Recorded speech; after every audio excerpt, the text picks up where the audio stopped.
Empecemos.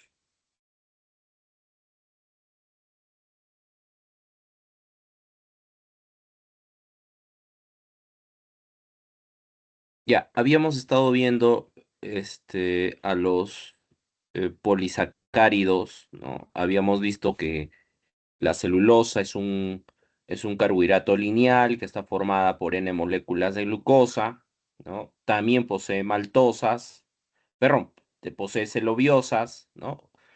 El monómero es glucosa y el dímero viene a ser la celobiosa, ¿no? El enlace glucosídico que posee es un enlace beta 1,4. ¿Ya? Este es un polisacárido tipo estructural porque forma la pared celular de las plantas. ¿Ya? Luego habíamos visto algo sobre la amilosa, ¿no? Que es la fracción lineal del almidón. Su unidad monomérica es la glucosa y el dímero viene a ser la maltosa. ¿Ya? Y el enlace glucosídico en este caso es un alfa 1,4.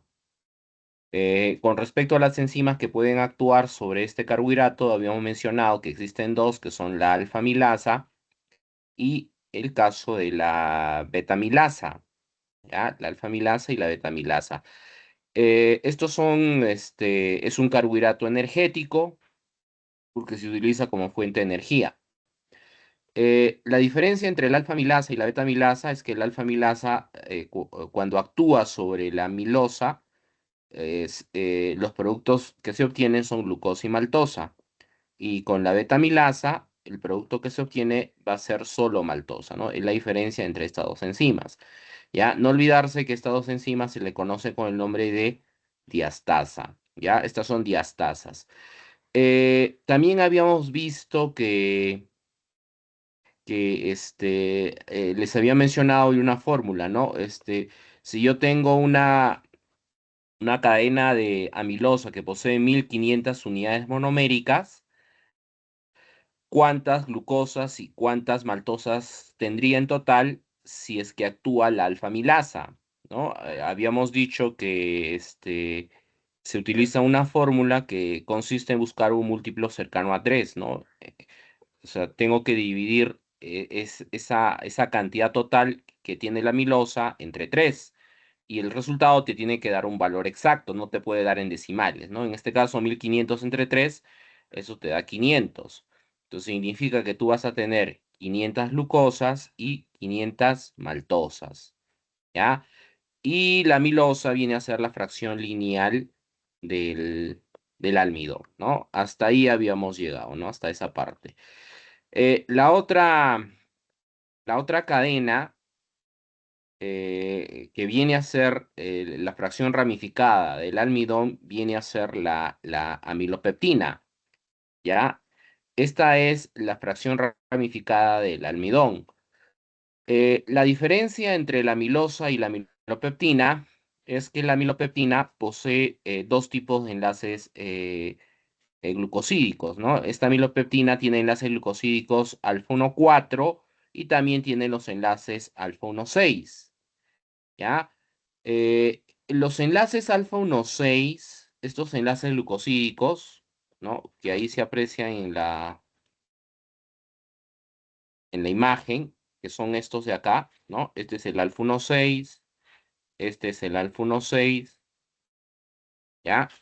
Solo sirven para que aparezcan las ramificaciones. El enlace glucosídico alfa 1,6 vienen a ser los puntos de ramificación, ¿ya? O sea, entre un alfa 1,4 y un alfa 1,6, el más abundante va a ser el alfa 1,4.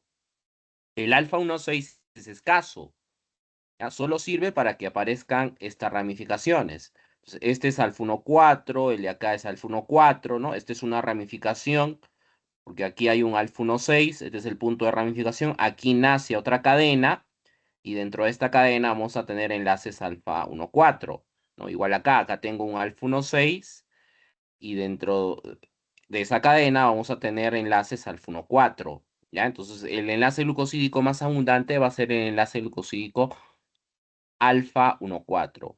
Y el alfa 1,6 son los más escasos, ¿ya? Solo sirven para que nazcan o aparezcan las ramificaciones. Ahora, esta amilopeptina viene a ser la fracción insoluble del almidón. ¿Ya? ¿Por qué es insoluble? Porque esta amilopeptina no puede formar esta estructura helicoidal que sí lo forma la amilosa. La amilosa sí puede formar estructura helicoidal, pero en cambio este, como ya tiene ramificaciones, este no va a poder formar esta estructura helicoidal. ¿Ya? Esa estructura helicoidal no se va a poder formar. Como esa estructura helicoidal es importante para que le des la solubilidad al almidón, esta estructura no puede formar estructura helicoidal y eso lo hace insoluble en agua. ¿Ya? Ahora, en cuanto a la proporción de la amilosa y la amilopeptina es la más abundante.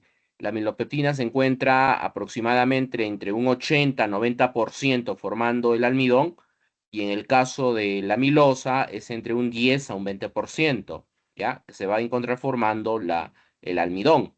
O sea, el más abundante es la amilopeptina y el más escaso es la amilosa. Ahora, con respecto a las enzimas que pueden actuar sobre este carbohidrato que viene a ser la amilopeptina, ¿ya? Van a ser las mismas enzimas diastasas, va a ser la alfa-amilasa y también va a ser la beta-amilasa. Pero en este caso, estas enzimas solo te van a reconocer o solo rompen los enlaces glucosídicos alfa 1,4. ¿Ya? Solo rompen los enlaces glucosídicos alfa 1,4. A los enlaces glucosídicos alfa 1,6 no les hace nada la alfa-amilasa y y la beta-amilasa. No les va a hacer nada.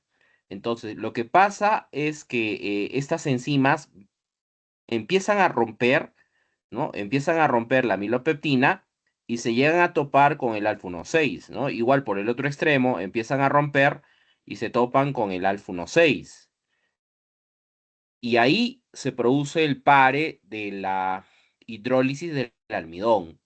Se estaría obteniendo un producto parcial de hidrólisis del almidón. A los productos parciales de hidrólisis del almidón se le conoce con el nombre de dextrinas, ¿ya? Esas son las dextrinas,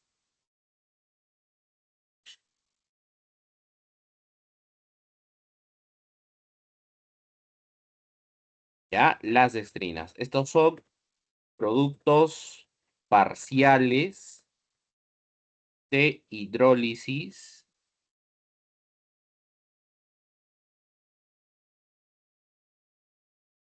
del almidón,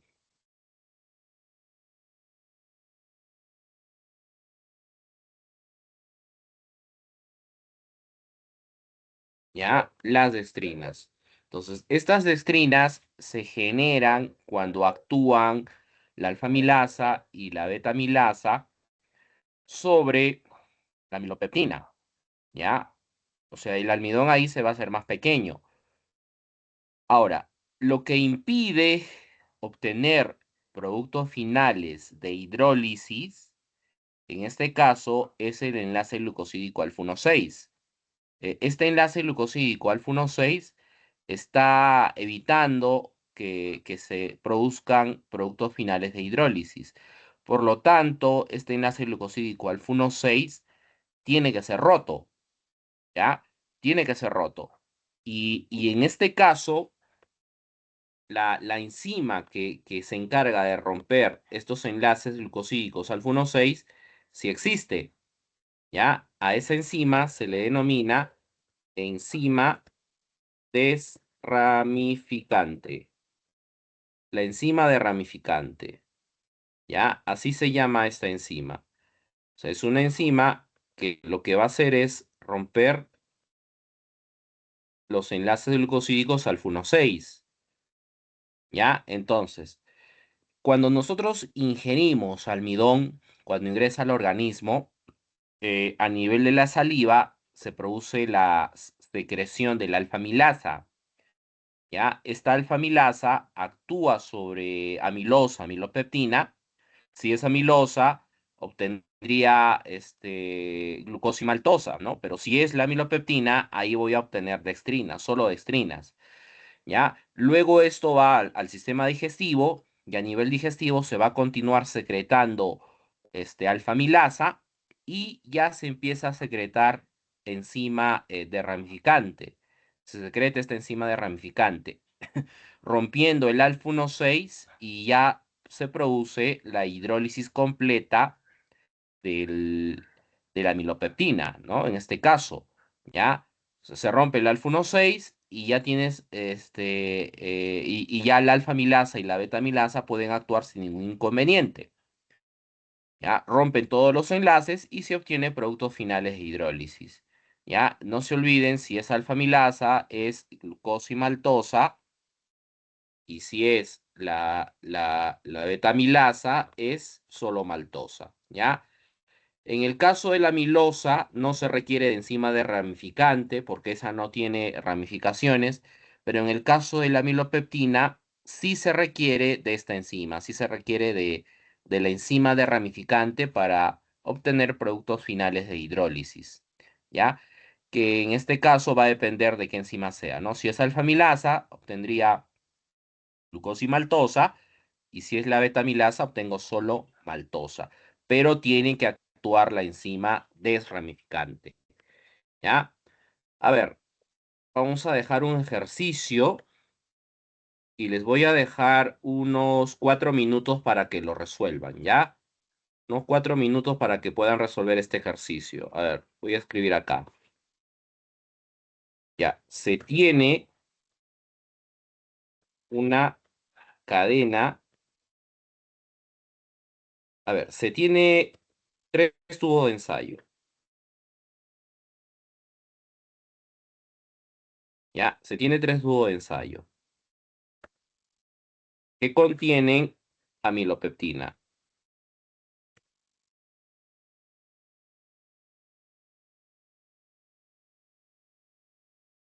Ya, tres tubos de ensayo que contienen amilopeptina. A ver, de dato, la cadena principal de dicho polisacárido,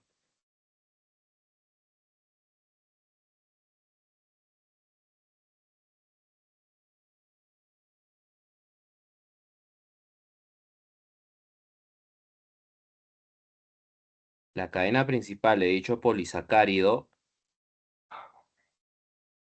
posee 1501 unidades monoméricas, ¿ya? 1501 unidades monoméricas. Cada 10 monómeros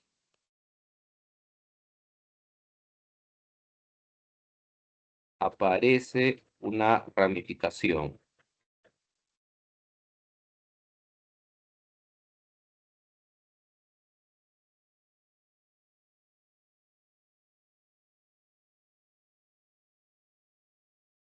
¿Ya?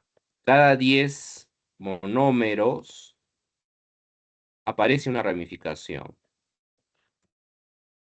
Cada ramificación está formada por 50 unidades monoméricas. ¿Ya? Cada ramificación está formada por 50 unidades monoméricas.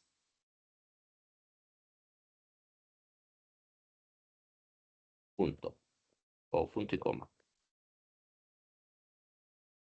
Al tubo 1 se le adiciona solo beta amilasa. Al tubo 2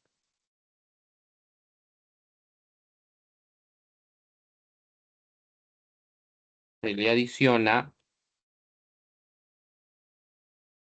alfa amilasa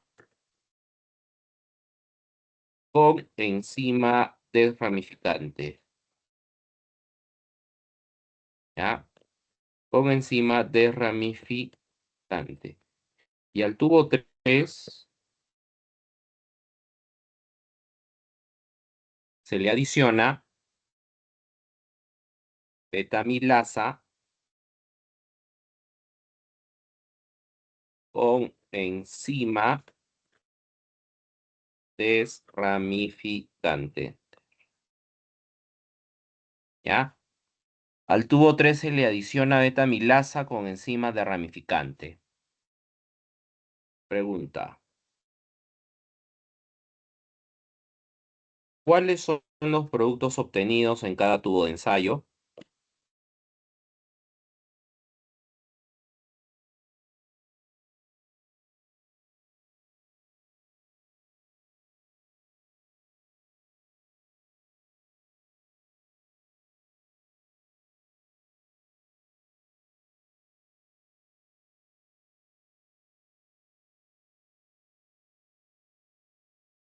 ¿Ya? ¿Cuáles son los productos obtenidos en cada tubo de ensayo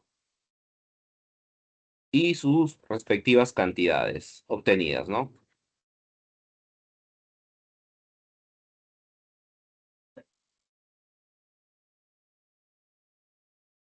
¿Y cuáles son sus respectivas cantidades obtenidas? ¿Ya? A ver, este ejercicio es un ejercicio que va a tener un puntaje, ¿ya?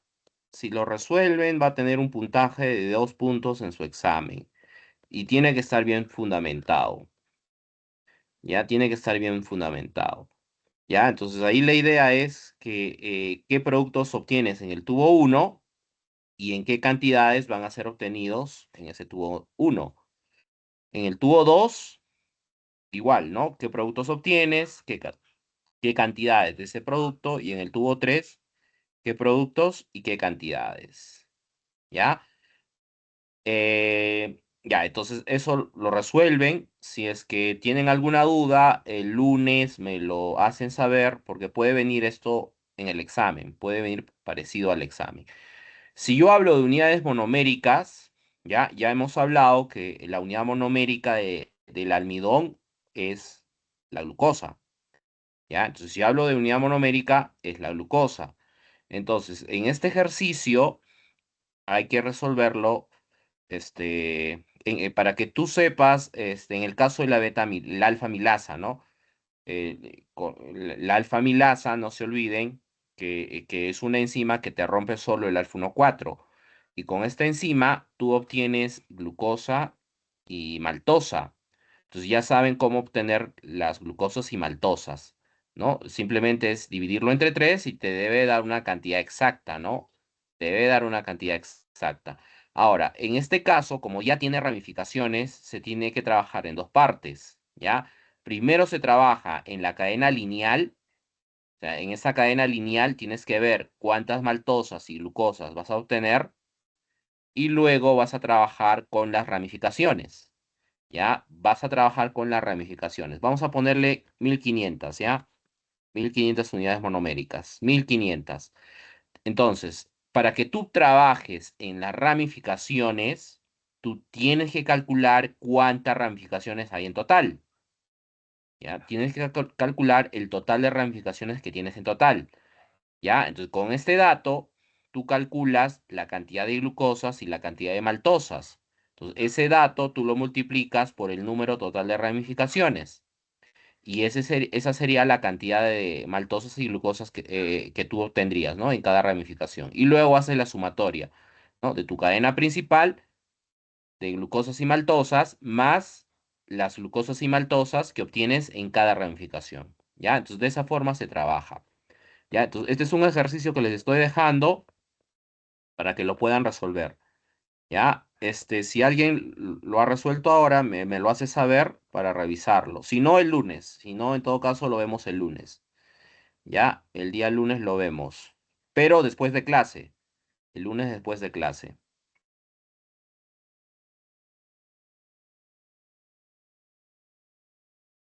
Ya. Ahora, en el caso del glucógeno, o también llamado glicógeno, ¿ya? Glucógeno, que viene a ser lo mismo, ¿ya? Es bien parecido a la amilopeptina del almidón, ¿ya? O sea, su estructura es idéntica.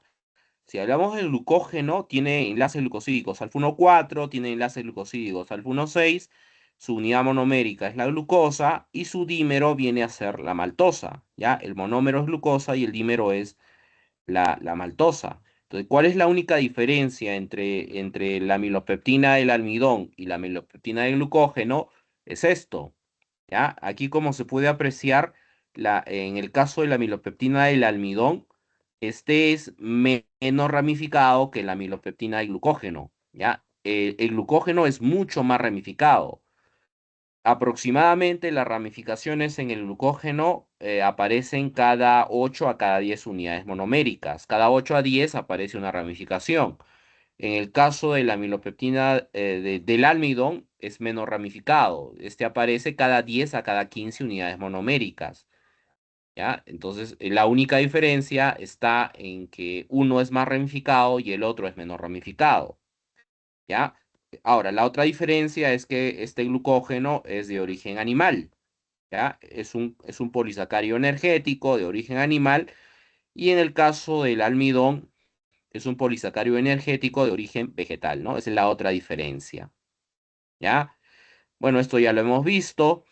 ¿Ya?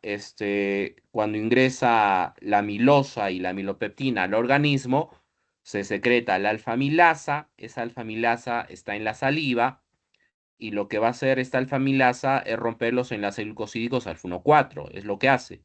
¿Ya? O sea, es específico para esos enlaces glucosídicos.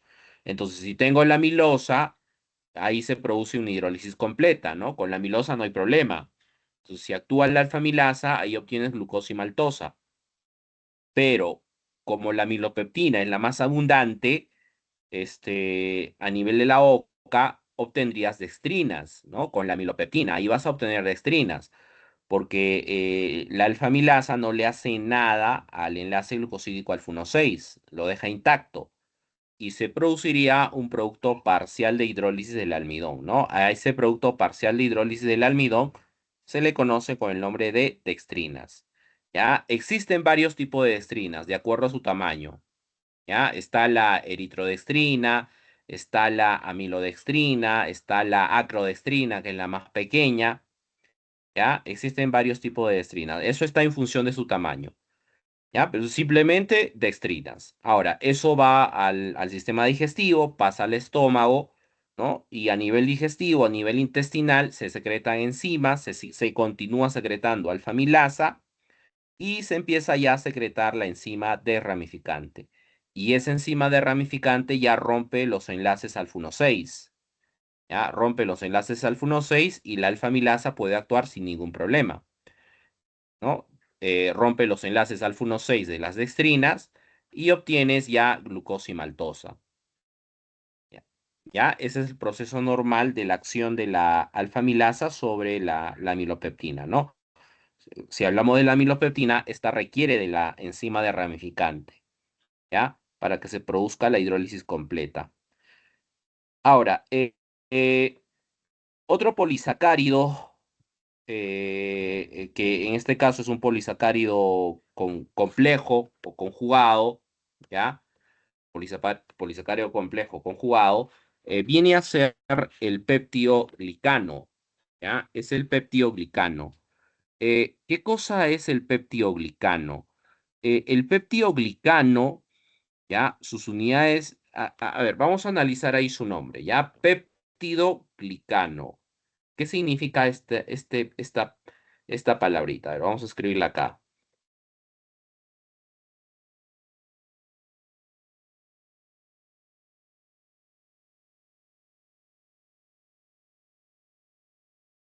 Péptido.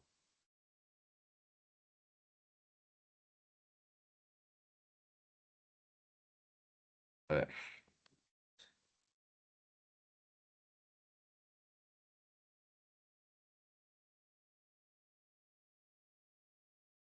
ay, se activó ya, péptido glicano, ¿ya? Péptido glicano.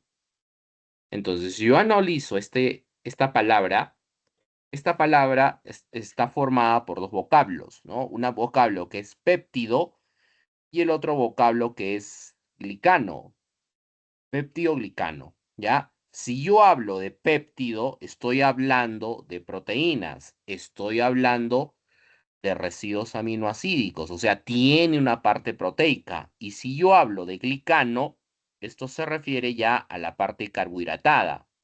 O sea, el peptidoglicano es una estructura que tiene una parte carbohidratada y tiene una parte proteica. ¿Ya? Ese es el peptidoglicano. O sea, el peptidoglicano viene a ser un heteropolisacárido.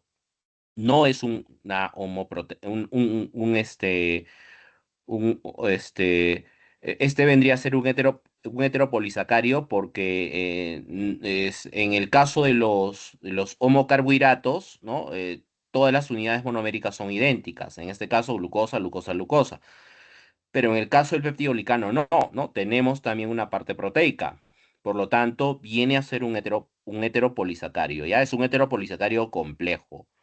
Ahora, ¿de qué está hecho la parte carbohidratada del peptidoglicano? La parte carbohidratada, ¿ya? De este polisacárido está formada por dos carbohidratos.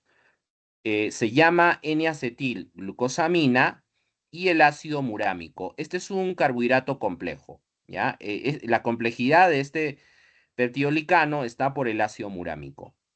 Ahora, analicemos N-acetilglucosamina, ¿ya? ¿Por qué el nombre de N-acetilglucosamina? N-acetilglucosamina, porque ahí hay un grupo acetilo que está presente. Este grupo que está acá, ¿ya? Este grupo que estoy resaltando viene a ser el grupo acetilo. Este grupo acetilo está enlazado al nitrógeno, ¿ya? De ahí el nombre de N-acetil, de ahí el nombre de N-acetil. Ahora, D ya saben por qué. ¿Qué significa D, no? Ese es un tipo de enantiómero, o sea, es un enantiómero de la serie D, ¿ya? Glucosa, este carbohidrato es la glucosa. Ahora, amina, porque hay presencia de un grupo amino. Ahí hay presencia de un grupo amino, en este caso el grupo NH. ¿No? Ese grupo NH es el grupo amino. Entonces, esto es una glucosamina con un grupo acetilo, ¿ya? Y ahí el nombre de N-acetilglucosamina. O sea, un grupo acetilo enlazado al nitrógeno y tienes una glucosa con un grupo amino, ¿ya? N-acetil de glucosamina. Y este de aquí viene a ser ya el ácido murámico, que es un carbohidrato complejo y a nivel de este ácido murámico vamos a tener una cadena lateral tetrapeptídica que se va a enlazar siempre al ácido murámico, ¿ya? ¿Qué es esta? Es esta de acá. Esa cadena tetrapeptídica está formada por cuatro residuos aminoácidos, por cuatro aminoácidos. Es la L-alanina, la D-glutamina, la L-lisina y la D-alanina, ¿ya? Y en el caso de las proteínas, en el caso de los aminoácidos, también tienen enantiómeros, el D y el L, ¿ya? En este caso es el enantiómero L, es la L-alanina, enantiómero D, T-glutamina, enantiómero L, L-lisina y el enantiómero D-alanina, D-alanina. ¿Ya? Entonces, estos son los cuatro aminoácidos que se enlazan al ácido murámico, que se van a enlazar al ácido murámico. ¿Ya? El enlace glucosídico de este peptidoglicano es un enlace glucosídico Bet1,4. ¿Ya? Ahí como se aprecia es un Bet1,4. ¿Ya? Entonces, aquí nuevamente este ácido murámico se enlazará a la N-acetilglucosamina, la N-acetilglucosamina se enlaza al ácido murámico y así sucesivamente. ¿Ya? N-acetilglucosamina enlazada al ácido murámico y ahí nuevamente el ácido murámico se vuelve a enlazar a, a otra molécula de N-acetilglucosamina. Y así la cadena va a crecer. ¿Ya? Y no olvidarse que a nivel del ácido murámico siempre vamos a tener presente esta cadena tetrapeptídica, estos cuatro aminoácidos que se enlazan a ese ácido murámico. Este viene a ser el peptidoglicano. ¿Ya? Esta es la estructura del peptidoglicano. Ahora, el peptidoglicano es un polisacárido de tipo estructural, ¿ya? Este va a ser un polisacárido de tipo estructural. ¿Por qué digo que es un polisacárido de tipo estructural? porque en este caso va a formar una estructura. La estructura que forma el peptidolicano viene a ser la pared celular de las bacterias, ¿ya? Es la pared celular de las bacterias. De ahí la importancia del peptidolicano. Así como habíamos visto en el caso de la celulosa, ¿no? La celulosa está formada por N moléculas de, perdón, la pared celular de las plantas está formada por N moléculas de celulosa y lo que une a esas cadenas de celulosa son los enlaces puente de hidrógeno, ¿no? Eso le da rigidez, le da dureza a la pared celular del vegetal. Aquí igual, ¿no? Estas cadenas de peptidolicano se van a unir, ¿no? La pared celular de la bacteria no es que sea una sola cadena de peptidolicano, son varias cadenas de peptidolicano que se van a mantener unidas, ¿ya? Que se mantienen unidas. Ahora, ¿cómo estas cadenas de peptidolicano se mantienen unidas? ¿Ya? Aquí viene la importancia de otro aminoácido, que en este caso es la glicina, ¿ya? La glicina. Esta 5-glicina, esto es un puente de pentaglicina, ¿ya? Ahí hay 5 glicinas unidas mediante enlaces covalentes, bueno, son enlaces peptídicos, y este puente de pentaglicina lo que une es la D-alanina con la L-lisina, ¿ya? Lo que está uniendo ese puente de pentaglicina es la D-alanina de la cadena 1 del peptidoglicano 1 con la cadena 2 del peptidoglicano 2, ¿no? Eso es lo que se está uniendo. O sea, lo que une estas cadenas, en este caso, es este puente de pentaglicina, ¿ya? Ese puente de pentaglicina une la D-alanina con la L-lisina. Esto es para el caso de las bacterias gram positivas, ¿ya? Para el caso de las bacterias gram positivas. Una diferencia entre una gran positiva y una gran negativa es su pared celular. La pared celular de las gran positivas es una pared celular gruesa y en el caso de las gran negativas es una pared celular delgada. ¿Ya? Ahora, ¿por qué la pared celular de las gran positivas es gruesa?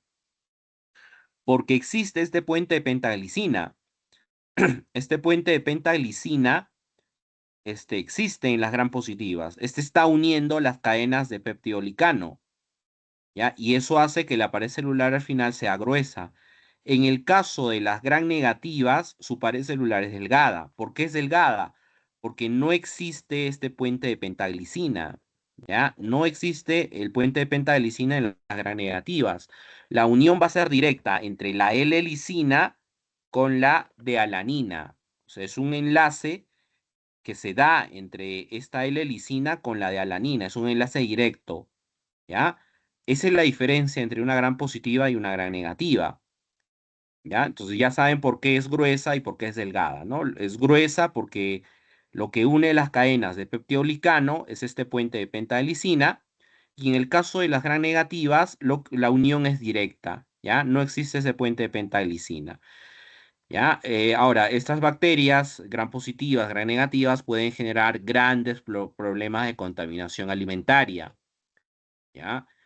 De ahí la importancia de la higiene, ¿no? De la higiene en el procesamiento de los alimentos, porque de lo contrario, esto podría afectar al ser humano, ¿no? Ha habido casos reportados, por ejemplo, en el hospital, ¿no? De estudiantes universitarios, ¿no? Que han llegado intoxicados a emergencia intoxicados por ingerir alimentos contaminados, ¿no? Bueno, probablemente hayan consumido algún alimento que esté contaminado por puede ser alguna bacteria, ¿no? Y eso les generó un problema alérgico, ¿no? O sea, un problema alérgico, en este caso en ellos se manifestó como una comezón intensa en todo el cuerpo, a tal punto que les produjo una serie de eritemas a nivel de su piel. Llegaron a emergencia y tuvieron que ser tratados, pero se les administró medicamentos y con eso calmó esa comezón, pero eso es un signo de alerta. Y el organismo se está defendiendo. Es una forma de defenderse. El organismo es produciendo ese cuadro alérgico, pero la causa ha sido el ingreso de algo extraño, que en este caso ha sido un contaminante y probablemente haya sido algún agente patógeno, ¿no? Podría haber sido alguna bacteria que haya ingresado, contaminado el alimento y la persona al ingerirlo le produjo todo ese cuadro, ¿no? Todo ese cuadro alérgico. ¿Ya? Entonces, este carbohidrato, que es el peptidolicano, es un carbohidrato de tipo estructural porque va a formar la pared celular de las bacterias. ¿Ya? Ahora, este es otro que viene a ser la quitina.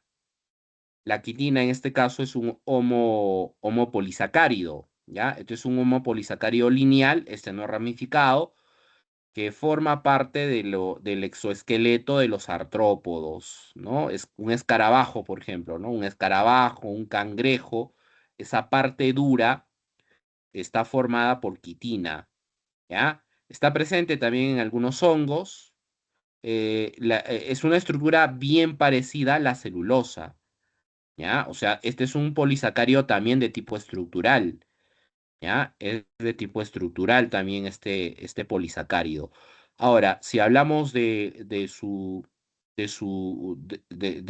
dímero, ¿no? Del dímero que forma la quitina, ¿no? Ese dímero se denomina quitobiosa, ¿ya? Es la quitobiosa. Su enlace glucosídico es un enlace beta 1,4, es un beta 1,4, ¿ya? Esta es la estructura de la quitina. Está formada por N moléculas de quitobiosa, que vendría a ser parecido a la celobiosa, parecido a la celobiosa, ¿ya? Su enlace glucosídico en este caso es una beta 1,4. Y solo lo encontramos en estas partes duras de estos insectos, de estos, algunos alimentos como hongos, ¿no? ¿Ya? Esta es la quitina. Ahora, en algunos países se está utilizando almidón, ¿ya? Para producir etanol. O sea, la forma más sencilla de obtener alcohol etílico es mediante un proceso fermentativo a partir del almidón del maíz. Esto es sencillo, ¿no?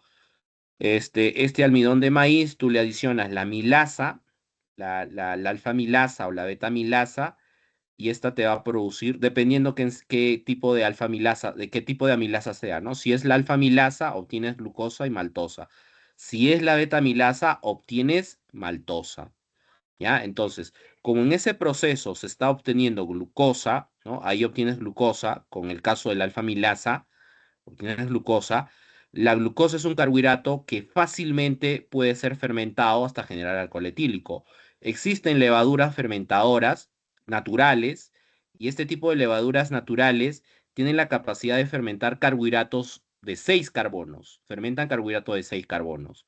¿Ya? Y este proceso es fácil, es sencillo. Acá en el país también se hace, ¿no? Se obtiene alcohol etílico a partir del almidón de maíz. Ahora, este otro proceso que está acá abajo sí es más complejo, ¿ya? Es el caso de la obtención de alcohol etílico a partir de la celulosa. La celulosa es un componente, es el principal componente de la biomasa. La biomasa viene a ser todos los residuos agrícolas, por ejemplo, ¿no? Todos los residuos agrícolas que quedan después de la cosecha. A todo ese residuo se le denomina biomasa, ¿ya? Y el principal componente es la celulosa. Ahora, en algunos países se obtiene alcohol etílico a partir de la celulosa, o sea, aprovechan esa biomasa para obtener etanol, pero este proceso es más complejo, porque en este caso ya requiere el uso de celulasa, le tienes que adicionar celulasa, le adiciones ácidos como el ácido sulfúrico, de tal forma que se produce la hidrólisis de la celulosa. ¿Ya? No olvidarse que la celulosa siempre va a ir acompañada de la hemicelulosa, ¿ya? La hemicelulosa siempre acompaña a la celulosa. La hemicelulosa también es un polisacárido. La diferencia entre la hemicelulosa y la celulosa es que la hemicelulosa está formada por pentosas y la celulosa está formada por hexosas. Esa es la diferencia. Entonces, cuando tú le coloques estas enzimas y estos ácidos, tú ahí vas a obtener una mezcla de pentosas y una mezcla de hexosas. ¿Ya? Con las hexosas no hay problema. Tú le colocas la levadura fermentadora y puedes fermentar hexosa y obtener etanol. El problema está con las pentosas. No existe levadura natural que tenga la capacidad de fermentar carbohidrato de 5. No existe. Ahí viene la ayuda de la biología molecular. Lo que ha hecho la biología molecular es diseñar o crear una levadura que tenga la capacidad de fermentar carbohidratos de 5 y carbohidratos de 6. Eso se ha creado en laboratorio. Es una levadura recombinante. ¿Ya? No se olviden que ese término recombinante, eso implica el uso de las enzimas de restricción, ¿no? O también llamada endonucleasas. O sea, ahí se ha hecho una manipulación genética. Se ha creado ese tipo de levaduras de tal forma que fermenten carbohidratos de 5 y carbohidratos de 6, ¿no? Es un proceso un poquito más caro, pero al final contribuye mucho a reducir los niveles de contaminación ambiental por biomasa, ¿no? En algunos países esto se hace. ¿Ya? Ahora, cuando hablamos de las fibras, ¿ya? Las fibras alimentarias, ¿no? Estas fibras alimentarias, existen dos tipos de fibras. Es una fibra soluble y una fibra insoluble, ¿ya? Se le llama fibra soluble porque se solubiliza en agua. Y este tipo de fibra soluble es asimilable por el organismo. O sea, lo degradamos, lo utilizamos, es nutriente, ¿no? Nos sirve como fuente de energía, ¿ya? En cambio, el otro tipo de fibra, que es la insoluble, no tenemos las enzimas necesarias para degradar este tipo de fibra insoluble, pero tienen una importancia fisiológica muy importante para el caso nuestro, ¿ya? ¿Cuáles son los principales componentes de la fibra soluble? Son las pectinas, las gomas, los mucílagos, la inulina y los betaglucanos. Estos son componentes de fibra soluble. Las pectinas son polisacáridos no celulósicos, las gomas son heteropolisacáridos solubles, los mucílagos son polisacáridos viscosos, la inulina es una mezcla de oligofructanos, tiene fructosa, y los betaglucanos son polisacáridos solubles. ¿Ya? O sea, son carbohidratos. Este tipo de fibras solubles son carbohidratos, son polisacáridos. ¿Ya? Estos son polisacáridos. Ahora, ahí están las fuentes, ¿no? Las pectinas, por ejemplo, están en las manzanas, en los cítricos. La pectina, por ejemplo, la encontramos en el caso de los cítricos, en el caso, por ejemplo, de la naranja, la mandarina, ¿no? Cuando tú pelas una naranja, hay una parte blanquecina. Esa parte blanquecina contiene pectina y esa pectina le da un ligero sabor amargo, ¿no? Al cítrico, pero es fibra soluble. ¿Ya? Esa es fibra soluble. Las gomas en las avenas, en las semillas de algunos alimentos, en las legumbres, ¿no? El mucílago está en la linaza, en la chía, en la aloe vera. La inulina está en altas cantidades en la chicoria, el yacón, la cebolla, el ajo, el plátano. Los betaglucanos están en la avena, en la cebada.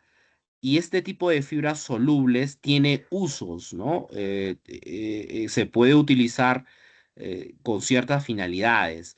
Básicamente, este tipo de fibra soluble lo que va a contribuir es a regular los niveles de glucosa y colesterol, ¿ya? Regula los niveles de glucosa y colesterol y cumplen funciones de prebióticos, son prebióticos.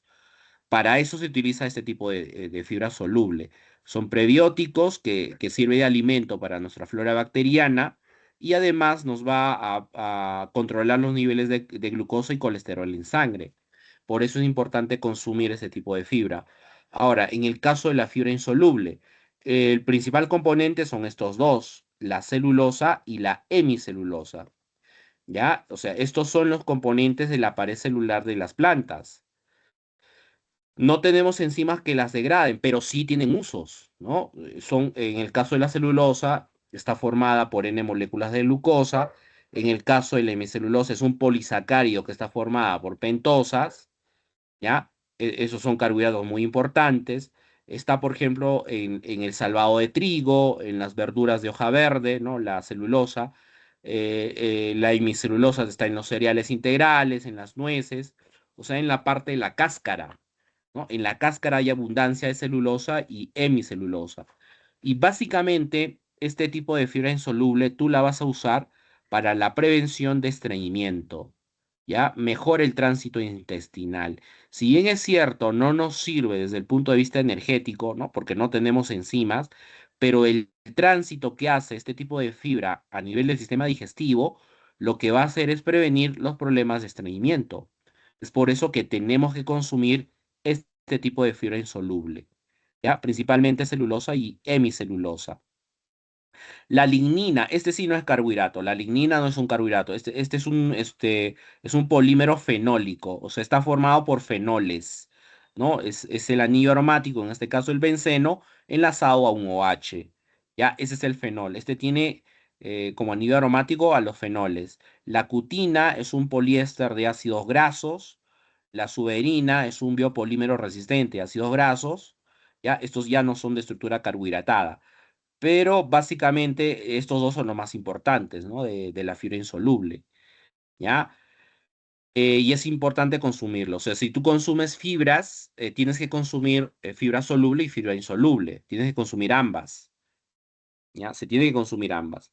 Ahora, si consumes fibras, tienes que consumirla con agua. S- Porque de lo contrario, si solo consumes fibra y y no ingieres agua, lo que vas a generar es un mayor estreñimiento. Puedes producir un mayor estreñimiento, ¿ya? Entonces, para evitar esos problemas, tienes que consumirlo con agua, ¿ya? Básicamente, para evitar los problemas de estreñimiento. En el caso de la fibra insoluble, lo que te va a prevenir son los problemas de estreñimiento, ¿ya? Ese es su principal uso de la fibra insoluble. Una manzana, por ejemplo, ¿no? Una manzana hay que consumirla incluso con la semilla. Toda la fruta entera hay que consumirla. La cáscara, en la cáscara tienes celulosa y hemicelulosa, y en la pulpa está presente la fibra soluble. Esa es fibra soluble, ¿ya? Entonces tienes que consumirla toda.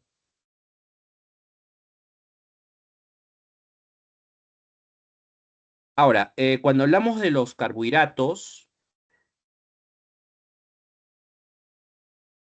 hay un concepto que en algunos casos se menciona, ¿no? Carbohidratos simples, carbohidratos complejos. Este tipo de carbohidratos simples son los que nos van a brindar energía de manera rápida, pero deben de ser consumidos con moderación, ya que su consumo excesivo puede generar problemas de obesidad, ¿no? Es el caso de los productos refinados. Estos son los alimentos refinados. Todos esos alimentos procesados, chocolate, azúcares, mieles, artificiales me refiero, son carbohidratos simples, ¿ya?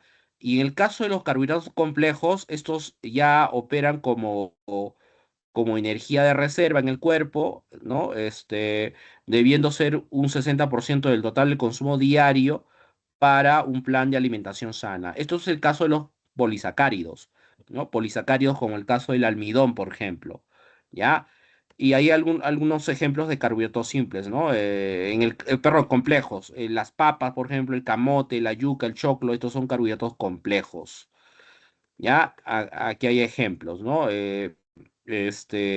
Simples, fructosa, por ejemplo, fructosa, glucosa, sacarosa, lactosa, ¿no? La maltosa, esos son carbohidratos simples, y los complejos, por ejemplo, son el caso de las fibras que hemos mencionado, ¿ya? El almidón es fibra soluble, por si acaso. El almidón es considerado fibra soluble, ¿ya?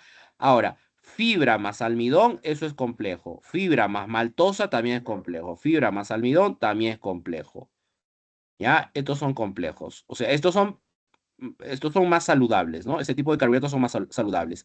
En cambio, estos sí hay que tener cuidado, ¿ya? Porque el consumo exagerado de este tipo de carbohidratos va a generar problemas de obesidad, ¿ya?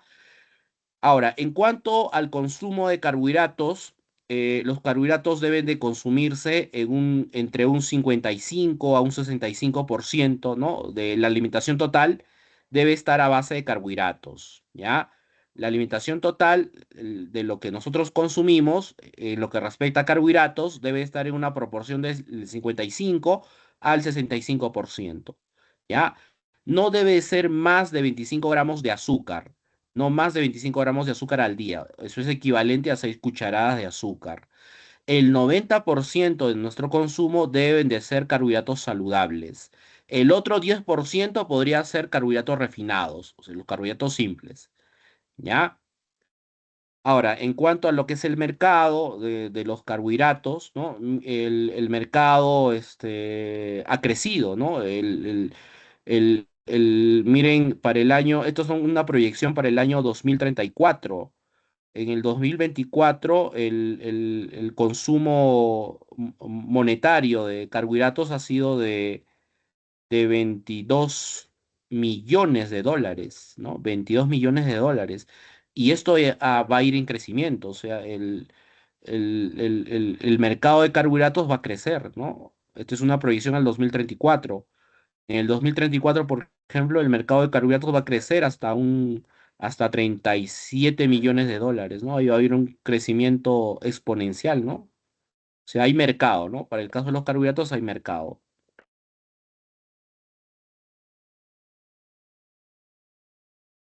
¿ya? Ahora, estos carbohidratos son procesados principalmente en países europeos, ¿no? En países europeos, en Norteamérica, en Asia, ¿no? Estos tres principales continentes son los mayores productores de carbohidratos, ¿no? Europa, Norteamérica y Asia, ¿no? ¿Ya? En primer lugar está Europa, ¿no? Es el principal productor de carbohidratos. En segundo lugar está Norteamérica y en tercer lugar está Asia-Pacífico, ¿ya? Latinoamérica tan solo tiene un 5%, ¿no? De producción de carbohidratos, ¿ya? Y esta de aquí es ya en el caso del Perú, ¿no? Estos son los 20 principales fuentes de ingesta calórica. En primer lugar, miren, en el caso del Perú, el peruano lo que consume más es el arroz, ¿no? El peruano es arrocero, consume mucho arroz. ¿Ya? Luego vienen los productos de granos refinados, la saba de corral, aceites vegetales, las frutas, los jugos naturales, los fideos, la papa blanca, ¿no? Esos son las principales fuentes de ingesta calórica, ¿no? O sea, carbohidratos, ¿no? Estos son productos carbohidratados. Y si se dan cuenta, ahí miren, en segundo lugar están los productos refinados, ¿no? Estos granos refinados están en segundo lugar en cuanto al consumo en el caso peruano, ¿no?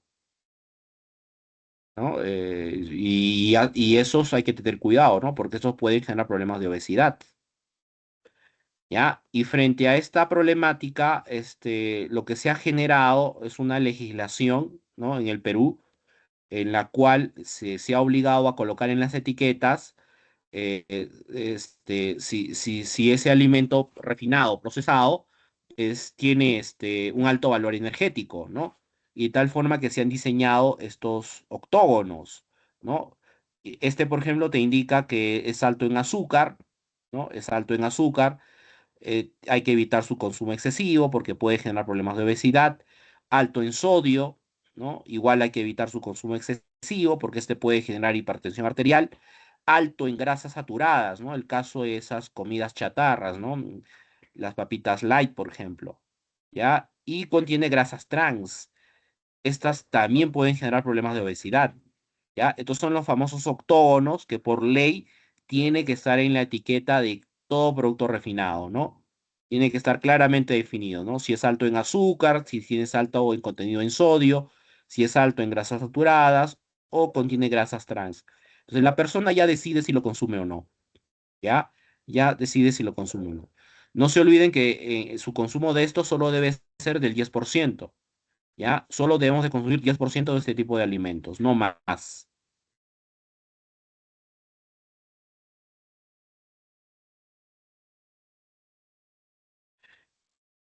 Ya, esto lo pasamos.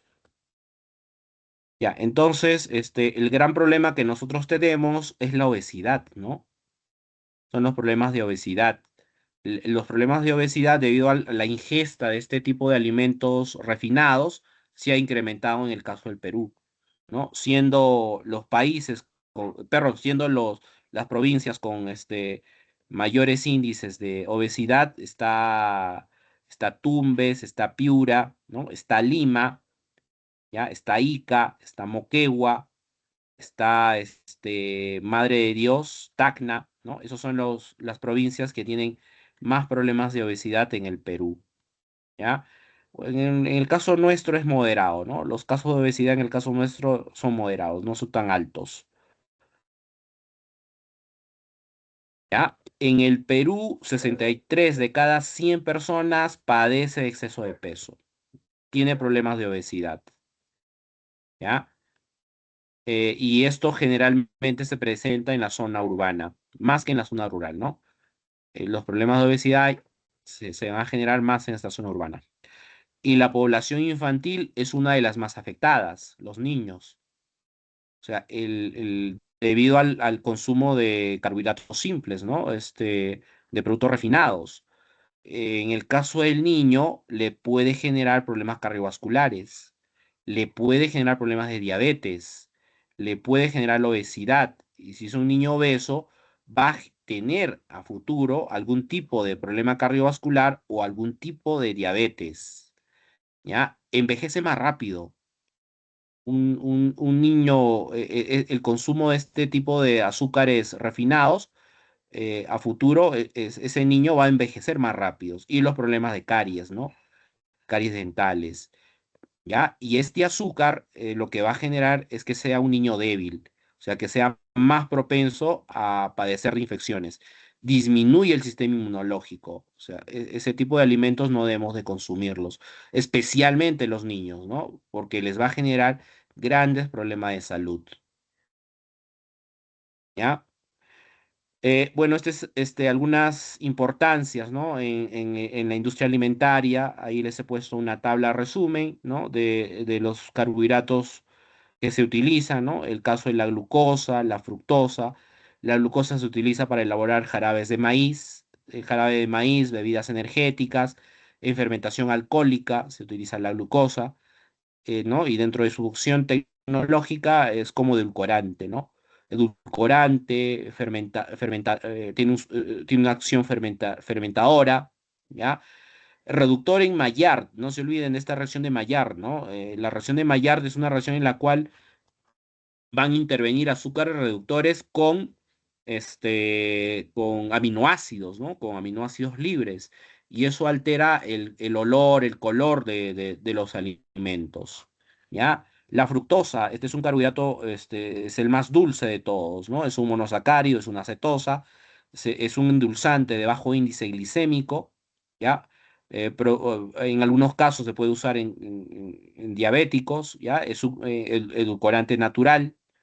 La sacarosa se utiliza en panificación, en bebidas azucaradas, la lactosa en productos lácteos, la maltosa en la elaboración de la cerveza, el almidón en embutidos, productos horneados, en snacks, ¿no? Los almidones modificados, estos también son peligrosos, ¿no? Estos son ya almidones manipulados, ¿no?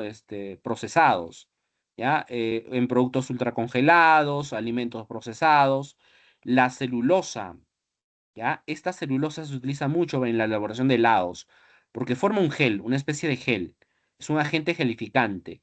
Helados, aderezos, productos de bajo calorías, las pectinas, la inulina, la goma santana. Esta goma santana es un gelificante bien utilizado. Este es un polisacárido, ¿ya? Se utiliza en aderezos, bebidas de productos sin gluten, ¿ya? Hay un resumen de la importancia de algunos carbohidratos. Y de estos, el almidón es uno de los más usados, ¿ya? Estas son las aplicaciones industriales del almidón, ¿ya? El almidón industrialmente lo utilizas en la industria alimentaria, en aderezos, alimentos para bebés, alimentos para mascotas, para algunas bebidas energizantes, helados, mermeladas, golosinas, es aditivo de alimentos, se puede elaborar jarabes de glucosa, de fructosa, ¿ya? Y algo importante, por ejemplo, es esto de acá, ¿no? Que se está utilizando para la elaboración de plásticos biodegradables, ¿ya? Ya se está diseñando plásticos biodegradables a partir del almidón, ¿no? Eso es un uso industrial que se le está dando al almidón, ¿ya? En papelería, ¿ya? En la agricultura, tiene un uso también en la industria farmacéutica. Se utiliza, por ejemplo, como placebo, ¿ya? Se utilizan cápsulas que contienen almidón y eso se le da a las personas y se les dice que ese medicamento te va a hacer bien, ¿no? El médico le dice que te va a hacer bien, pero simplemente le está dando una cápsula que contiene este almidón. Entonces, el cerebro empieza a creérselo que es un medicamento que sí le es útil y de esa forma el organismo se cura, este, se cura sin la necesidad de utilizar un medicamento, ¿no? Eso es lo que vendría a ser un efecto placebo, ¿no? Eso es un efecto placebo, ¿ya? Y dentro de los placebos están las cápsulas que contienen almidón, por ejemplo, ¿ya? En la textilería, como adhesivos de construcción, como gel absorbente, ¿no? O sea, el almidón tiene varios usos industriales, ¿ya? Varios usos industriales tiene el almidón. Y esto de aquí es ese es el poder edulcorante, ¿no? Ahí como ven, por ejemplo, la fructosa es un edulcorante, tiene un poder edulcorante elevado, ¿no? La fructosa, seguida de la sacarosa, el azúcar de mesa, ¿ya? Después vendría el azúcar invertido, ¿ya? El azúcar invertido. El azúcar invertido no es otra cosa, esto se hace industrialmente, aquí se tiene que utilizar una enzima, ¿no? Se utiliza la invertasa, que es una enzima, y esta invertasa lo que va a producir es la hidrólisis completa de la sacarosa, ¿ya? Rompen el enlace glucosídico alfa 1,2 y de tal forma que obtienes glucosa y fructosa. A esa mezcla de glucosa y fructosa se le conoce con el nombre de azúcar invertido. Y este es un azúcar más puro, mucho más puro que el azúcar blanca, que el azúcar rubia. Es por eso que el azúcar invertido es más caro, es más costoso. Se utiliza mucho para elaboración, por ejemplo, de jarabes medicinales. Ahí se utiliza ese tipo de azúcares. Es caro, es costoso. ¿Ya? Entonces, esto de aquí es un indicativo de ese poder edulcorante, ¿no? Del que es más dulce, a eso me refiero, ¿ya? La fructosa, luego vendría el azúcar de mesa, el azúcar invertido, ¿no? El jarabe de maíz, este tiene un poder edulcorante también alto, ¿ya? Y los que tienen menos poder edulcorante son el jarabe de maíz, la lactosa, la maltosa, ¿no? Esos son los que tienen menos poder edulcorante, ¿ya? Y finalmente, finalmente no, esto es una tabla de lo que vendría a ser el índice glicémico, ¿ya? Cuando hablamos del índice glicémico, es la capacidad que tienen los alimentos de elevar los niveles de glucosa en sangre, ¿ya? O sea, tú ingieres un alimento y ese alimento en sangre va a producir un aumento en los niveles de glucosa en sangre. Y esto ya se ha hecho una evaluación, ¿no? O sea, hay alimentos que tienen un índice glicémico bajo, medio y alto, ¿ya? Índice glicémico bajo es menor a 45, medio es entre 45 a 70 y alto es mayor a 70, ¿ya? Y también hay otro concepto que viene a ser la carga glucémica. La carga glucémica sí es una fórmula que se tiene que utilizar. Se calcula multiplicando el índice glucémico del alimento por la cantidad del carbohidrato ingerido en gramos, ¿no? Índice glicémico por el carbohidrato que tú estás ingiriendo o la ración expresada en gramos, dividido entre 100, ¿ya? Y esa carga glicémica también tiene que ser baja, ¿no? Baja si es menor a 10, medio si está entre 10 a 20 y alto si es mayor a 20, ¿ya? Y acá abajo está la relación de algunos alimentos, ¿no? Por ejemplo, dentro de las hortalizas, la que tiene mayor índice glicémico es la calabaza y la remolacha, ¿no? Estos son los que tienen mayor índice glicémico. Dentro de los cereales está el arroz blanco hervido, el arroz integral hervido, los copos de maíz, la quinoa, ¿no? Los cereales, también tienen índice glicémico, el pan blanco, el pan integral, ¿no? Esos son de índice glicémico elevado, ¿ya? Dentro de las frutas secas, el dátil, las pasas, ¿ya? Y dentro de las frutas, el melón, la naranja y la sandía. La sandía y la uva. Esas tres son frutas de elevado índice glicémico. Por lo tanto, ese tipo de alimentos, los diabéticos no deben de consumirlo, ¿no?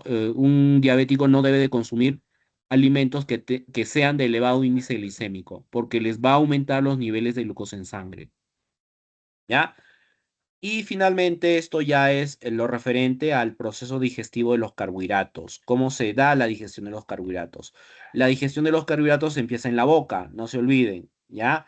Empieza en la boca. A nivel de la boca, con la saliva, cuando ingieres tú un alimento carbohidratado, se produce secreción de saliva y esa saliva tiene una enzima. Esa enzima viene a ser la alfamilasa. ¿Ya? La alfa-milasa. Esta alfa-milasa, no se olviden, que actúa sobre la amilosa y cuando actúa sobre la amilosa, lo que yo voy a obtener es glucosa y maltosa. Y si actúa sobre la amilopeptina, obtengo dextrinas. Voy a obtener dextrinas. ¿Ya? ¿Eso ahora dónde va? Al estómago. ¿Ya? Al estómago. Eso se dirige al estómago. A toda esta mezcla se le conoce con el nombre de kilo, ¿no? Eso es a nivel digestivo. Luego pasa al intestino delgado y en el intestino delgado se empiezan a secretar nuevas enzimas. Se continúa la secreción de la alfa-milasa, ¿ya? Y se secreta también enzima de ramificante. ¿Ya? Para el caso de producir la hidrólisis completa de estas dextrinas, ¿no? Entonces, al final, la alfa-milasa, ya con esta enzima, obtenemos glucosa y maltosa. Obtenemos glucosa y maltosa, ¿ya? Y a nivel intestinal también se secretan otras enzimas, como el caso, por ejemplo, de las glucosidasas, maltasas, dextrinasas, lactasas, ¿no? La maltasa es una enzima que actúa sobre la maltosa rompiéndola y obtienes dos moléculas de glucosa. En el caso de la lactasa, es una enzima que rompe la lactosa y obtienes en este caso una molécula de galactosa y una molécula de glucosa. Y luego la galactosa se interconvierte a glucosa, ¿no? Porque la galactosa es un carbohidrato tóxico. ¿Ya? Entonces, estas enzimas se secretan a nivel intestinal, a nivel del intestino delgado y luego se produce el proceso de absorción, ¿no? Esos carbohidratos se van a absorber a nivel intestinal y básicamente lo que se absorbe ya son monosacáridos simples, ¿no? Que en este caso es glucosa y fructosa, ¿ya? Esta glucosa y fructosa es absorbida a nivel intestinal, ingresa dentro de los eritrocitos, ¿ya? Y por acción de algunos receptores que se encuentran ubicados a nivel intestinal, ¿ya? Estos son receptores, bueno, esto no me interesa que lo conozcan, simplemente quiero que sepan que hay enzimas que van a producir, que se secretan a nivel intestinal, ¿no? Como la maltasa, lactasa, que actúan sobre esos carbohidratos, y luego al final lo que se va a obtener son monosacáridos simples, ¿no? Glucosa y fructosa, que se absorben a nivel intestinal, ¿ya? Y luego estos carbohidratos, como el caso, por ejemplo, de la glucosa, se dirigen al hígado, ¿ya? Para que puedan, pues son transportados al hígado para que se lleve a cabo algunos procesos metabólicos, como el caso, por ejemplo, de la glucogénesis, ¿no? La glucogénesis no es otra cosa que la síntesis de glucógeno a partir de la glucosa, ¿ya? O sea, una vez que han sido absorbidos, se dirigen al hígado para que se lleve a cabo estas vías metabólicas. ¿Ya? A nivel hepático se lleva a cabo lo que es la glucogenólisis, la glucogénesis, también se da la gluconeogénesis. La gluconeogénesis es un proceso metabólico en el cual este proceso se activa en situaciones de un ayuno prolongado, en donde el organismo produce su propia glucosa, y eso se da a nivel hepático, se da en el hígado. ¿Ya? Bueno, esto sería todo lo referente a la parte de carbohidratos. ¿Alguna consulta, pregunta que tengan referente a este tema de carbohidratos?